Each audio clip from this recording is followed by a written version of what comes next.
عائشہ صرف 7 سال کی ایک معصوم سی بچی تھی، بڑی بڑی آنکھیں اور نرم سی آواز۔ ایک شام وہ اپنی امی کے ساتھ قریبی بازار گئی۔ بازار میں عجیب سی بھیڑ تھی، لوگ جلدی میں تھے اور ہوا میں ایک انجان سی گھٹن محسوس ہو رہی تھی۔ واپسی کے راستے میں ایک سنسان گلی کے موڑ پر عائشہ کی نظر ایک پرانی میلی کچیلی گڑیا پر پڑی جو سڑک کے بیچوں بیچ پڑی تھی۔ اس گڑیا کی آنکھیں عجیب طرح سے کھلی ہوئی تھیں، جیسے وہ کسی کو گھور رہی ہو۔ عائشہ نے گڑیا اٹھائی اور آس پاس کھڑے لوگوں سے پوچھنے لگی، انکل کیا یہ گڑیا آپ کی ہے؟ آنٹی یہ گڑیا آپ کی تو نہیں؟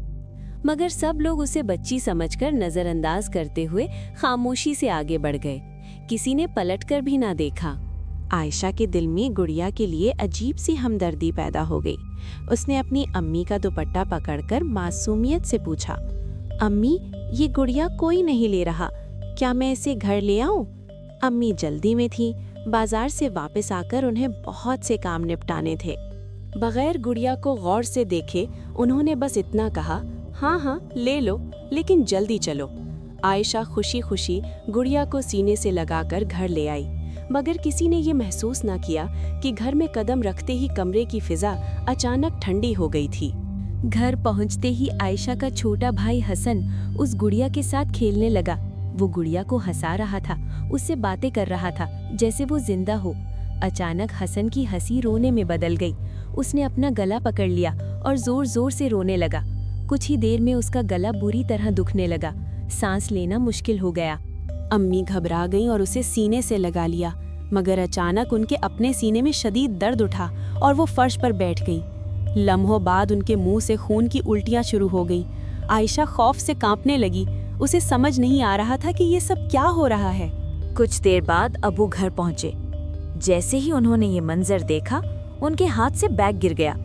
وہ ابھی کچھ سمجھ ہی رہے تھے کہ اچانک ان کے سر میں شدید درد ہونے لگا، آنکھوں کے آگے اندھیرا چھا گیا اور وہ بھی لڑکھڑا کر دیوار کے ساتھ بیٹھ گئے۔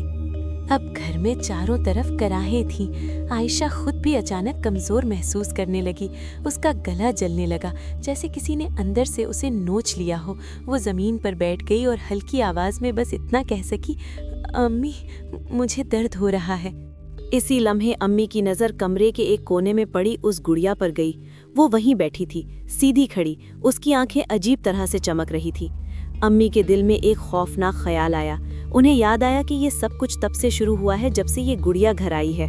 کانپتے ہاتھوں سے وہ اٹھی، گڑیا کو پکڑا۔ جیسے ہی انہوں نے گڑیا کو چھوا، ان کے کانوں میں کسی کے سسکنے کی آواز گونجی۔ امی پوری طاقت جمع کر کے دوڑی اور گڑیا کو کھڑکی سے باہر پھینک دیا۔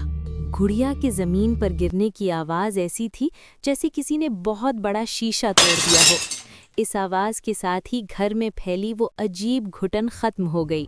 سب کے جسم ڈھیلے پڑ گئے اور وہ بے ہوشی کی نیند سو گئے۔ رات بھر گھر میں ایک عجیب خاموشی رہی، جیسے کچھ تھا ہی نہیں۔ جب صبح آنکھ کھلی تو سب بالکل ٹھیک تھے، نہ گلے میں درد، نہ کمزوری، نہ خون۔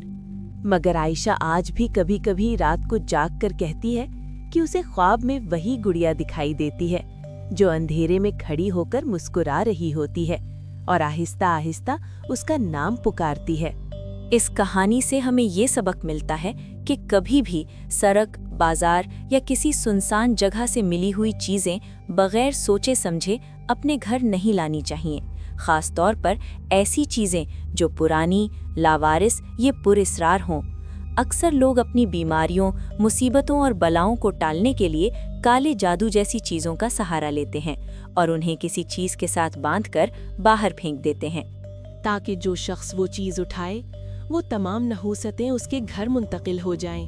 اس لیے ہمیں چاہیے کہ ہم ہوشیار رہیں، اپنی لا علمی یا ہمدردی کی وجہ سے خود اور اپنے پیاروں کو خطرے میں نہ ڈالیں، کیونکہ بعض اوقات ایک چھوٹی سی لاپرواہی بہت بڑی مصیبت کا سبب بن سکتی ہے۔